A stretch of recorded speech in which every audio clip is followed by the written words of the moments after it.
Episode 7. உன் பையனை பார்க்கதான் உன்னை கூட்டிட்டு வந்தேன். என்கிட்ட இருந்து பிரிச்சு கூட்டிட்டு போக இல்ல.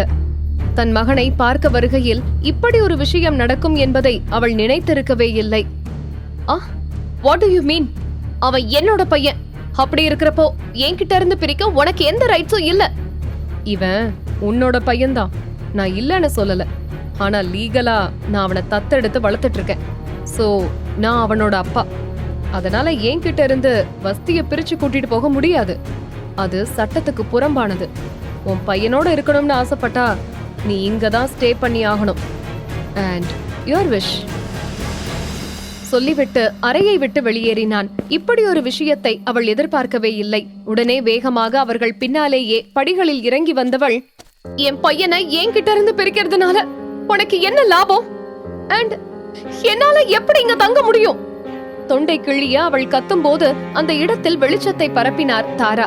தாராவை பார்த்ததுமே வேகமாக அவர் அருகே சென்றவள், நீங்கெல்லாம் யாரு? எதுக்காக என்னோட பையனை வச்சு என்னோட வாழ்க்கையில விளையாடுறீங்க? தயவு செஞ்சு அவனை என்கிட்ட கொடுத்துருங்க. மனவலி தாங்காமல் கண்கள் கலங்க அப்படியே தரையில் விழுந்தாள். சட்டென தன் தோழியின் அருகே சென்ற ஹீரா அவளை தாங்கி பிடிக்க, தன் குழந்தை கிடைத்தாலும் அவனை தன்னோடு அழைத்து செல்வதற்கு முடியவில்லையே என நொறுங்கினாள். உன்னோட வாழ்க்கையில நாங்க விளையாடல அகஸ்தி. நாங்க உனக்கு பெரிய ஹெல்ப் பண்ணி இருக்கோம். அவள் அருகே மெதுவாக நடந்து வந்த தாரா பொறுமையாக எடுத்துரைத்தார். என்ன ஹெல்ப் பண்ணீங்களா? என்னோட பையனை என்கிட்ட இருந்து பிரிச்சு வைக்கிறது தான் ஹெல்ப்பா? கன்னத்தை தாண்டி வழிந்த கண்ணீரை புறங்கையால் துடைத்து தரையை விட்டு எழுந்து தாராவிற்கு முன்பாக வந்து நின்றவள், பதில் சொல்லுங்க, இதுக்கு பேரு ஹெல்ப்பா? உனக்கு பதில் தானே சொல்லணும். சரி சொல்றேன், கேளு. உன்னோட காதலனை ஷர்மா கொலை பண்ணாரே, அவருக்கு மட்டும் ஷரணோட உயிரை நீ சுமக்கிறேன்னு தெரிஞ்சிருந்தா இந்த நேரத்துக்கு உன் மகன் உயிரோட இருந்திருப்பானா? இவ்வாறாக சொல்லும் போது தாராவுக்கு இருமல் வர உடனே தீவதரன் ஒரு கிளாஸ் தண்ணீரை எடுத்து வந்து கொடுத்தான். அதை குடித்தவர் தொடர்ந்து பேசலானார். சரி, அதை விடு.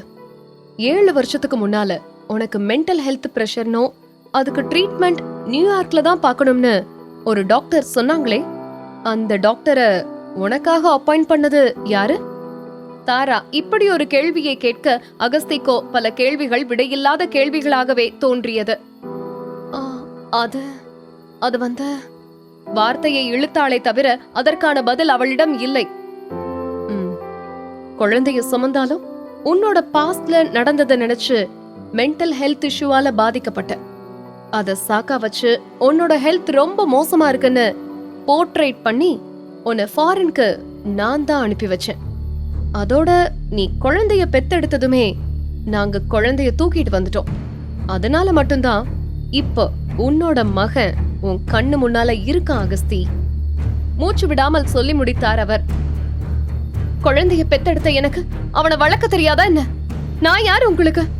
தெரிஞ்சோ தெரியாமலோ நான் உங்களுக்கு ஏதாவது பாவம் பண்ணிட்டேனா? ஹெல்ப்ன்ற பேர்ல ஏன் என்ன பழி வாங்குறீங்க? தாய்ப்பாசம் நடக்கவிருக்கும் நிஜத்தை மறைக்கிறது என்பதனை தாரா தெளிவாக புரிந்து கொண்டார். நான் சொன்னது உனக்கு புரியலையா? உன் அப்பாவை பத்தி உனக்கு தெரியாத அகஸ்தி? அன்னைக்கு நீ காதலிச்சவன் ஒரு ஏழன்ற ஒரே காரணத்துக்காகத்தானே உன் கண்ணு முன்னால அவனை கொலை பண்ணாரு. அப்படி இருக்கும்போது நீ பெத்தது அந்த சரணோட குழந்தைன்னு தெரிஞ்சா சும்மா இருப்பாரா? அப்படிப்பட்டவருக்கு உன் குழந்தைய கொல்ல... இறுதியான வார்த்தையை தாரா சொல்லி முடிப்பதற்கு முன்னமே சட்டென தாராவின் வாயை பொத்திவிட்டாள் அகஸ்தி. தன் கடந்த காலத்தை பற்றி இவர்களுக்கு எப்படி தெரியும் என்பதே அவளுக்கு அத்தனை ஆச்சரியத்தை ஏற்படுத்தியது. நான் கேட்டதுக்கு முதல்ல பதில் சொல்லுங்க பிளீஸ். எந்த ஆதாயமும் இல்லாம யாருமே உதவி பண்ண மாட்டாங்க. கண்ணீர் மல்க கேட்டவளது பார்வை அவள் மகன் மீதுதான் நிலைத்தது. எல்லாம் என் பையனுக்காக மட்டும்தான் என்றதுமே, என்ன உங்க பையனுக்காகவா? ஆமா, என் பையனுக்காக மட்டும்தான். அவன் உன்னை காதலிச்சிட்டு இருக்கான். அவனுக்காக மட்டும்தான் நான் உன்னோட பையனை காப்பாத்தி கொடுத்திருக்கேன். வேறொருவன் தன்னை காதலிக்கிறான் என்பதை கேட்கவே அவளுக்கு என்னவோ போல இருக்க, என் மனசுல இப்ப வரைக்கும் சரண் மட்டும்தான் இருக்கான். அவனை தவிர வேற யாரும் இல்ல, இருக்கவும் முடியாது. இடது பக்க நெஞ்சத்தில் கை வைத்து கண்கள் மூடி தன் காதலனை எண்ணி பார்த்தாள். அப்போது, உன்கிட்ட இருந்து உன் பையனை பிரிக்கிறது எங்களோட எண்ணம் இல்ல, அதனால உன் பையனை உன்கிட்டயே ஒப்படைக்கிறேன் என்றவன் அவளிடம் வஸ்திரனை கொடுத்தான். ஆசையோடு வாங்கி கொண்டவள் தன் மகன் முகம் எங்கும் முத்தமழையை பொழிந்தாள். அம்மா, எனக்கு அப்பாவும் வேணும், நீங்களும் வேணும். மழலை மொழி பேசியவனோ தன் அன்னையின் கண்ணில் முத்தம் பதித்தான். அவனுக்கு என்ன பதில் சொல்வாள்? அவனின் தந்தை இவ்வுலகில் இல்லை என்பதையா? தொண்டையில் எச்சில் விழுங்கியவள், உனக்கு நான், எனக்கு நீ, அவ்வளவுதான். தனது பதில் இதுதான் என்பதை அழுத்தமாய் சொன்னவள் வஸ்திரனை தூக்கிக் கொண்டு அங்கிருந்து வாசலை நோக்கி நகர்ந்தாள். அப்போது, 1 செகண்ட். தீவதரனின் குரல் அவளை தடுத்து நிறுத்தியது. ஏனென்றே தெரியாமல் அவள் கால்கள் அப்படியே நிற்க அவர்கள் இருக்கும் பக்கம் திரும்பவில்லை.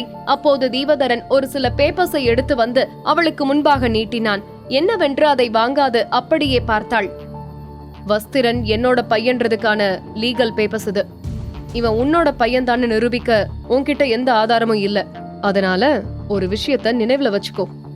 உன்னோட வீட்ல என் பையனுக்கு மரியாதையும் முறையான இடமும் கிடைக்கலனா என் பையனை கூட்டிக்கிட்டு திரும்பி இங்கதான் நீ வந்தாகணும். Mind it. எச்சரிக்கும் விதத்தில் அவன் சொல்லும் போதே தீயாக அவனை முறைத்தவள், அதையும் பாத்திரலாம். பெண்ணுக்கே உண்டான திமிரோடு சொல்லிவிட்டு தன் மகனோடு அங்கிருந்து கிளம்பினாள். ஹீரா பேய் அறைந்தது போல நின்றிருந்தாள். ஆன்ட்டி, இங்க என்ன நடக்குது? அகஸ்தி சரண காதலிச்ச விஷயம் காலேஜ்ல என்ன தவிர வேற யாருக்குமே தெரியாது ஆன்ட்டி. அப்படி இருக்கும்போது அவளோட பாஸ்ட் எப்படி உங்களுக்கு தெரியும்? தரன் அகஸ்திய காதலிக்கிறதால மட்டும்தான் அவளுக்கு ஹெல்ப் பண்ணீங்களா? ஹீரா கேட்ட மறுகணம் தாரா கடந்த காலத்தில் நடந்த எதையும் மறைக்காமல் அனைத்தையும் தெள்ள தெளிவாக அவளிடம் சொல்ல துவங்கினார். 7 வருஷத்துக்கு முன்னால என் பையன் அகஸ்தின்னு ஒரு பொண்ணை லவ் பண்றது தெரிய வந்தது. கடந்த காலத்தை பற்றி இன்னும் சில விஷயங்களை முழுமையாக ஹீராவிடம் சொல்லி முடித்தார் தாரா. ஹீரா அதிர்ச்சியில் சிலையானாள். தானாக அவள் கண்கள் கலங்கியது. ஆன்ட்டி, இதெல்லாம் அகஸ்திக்கு தெரியணும் ஆன்ட்டி. உண்மை என்னன்னு அவ தெரிஞ்சுக்கணும் ஆன்ட்டி. கண்ணீரை துடைத்து சந்தோஷத்தோடு தீவதரனை பார்த்து கூறினாள். நோ, என்ன ஆனாலும் இப்போதைக்கு இந்த உண்மையெல்லாம் அகஸ்திக்கு தெரியக்கூடாது ஹீரா. நடந்த உண்மையை அவ தெரிஞ்சுக்க இன்னும் நேரம் வரல என்று விட்டு தீவதரன் அவன் அறைக்கு வந்து சேர்ந்தான். கதவில் சாய்ந்து கடந்த காலத்தில் நடந்தவற்றை நினைவு கூர்ந்தான். மகனை அழைத்து செல்வதில் தன்னுடன் வந்த தோழியை மறந்திருந்தாள் அகஸ்தி.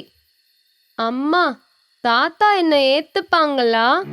சந்தேகத்தோடு வஸ்திரன் கேட்க இந்த சிறிய வயதில் இவனிடம் ஏது இவ்வளவு பக்குவம் என வியந்தாள். நிச்சயமா ஏத்துப்பாங்க. ஒருவேளை ஏத்துக்கலன்னா?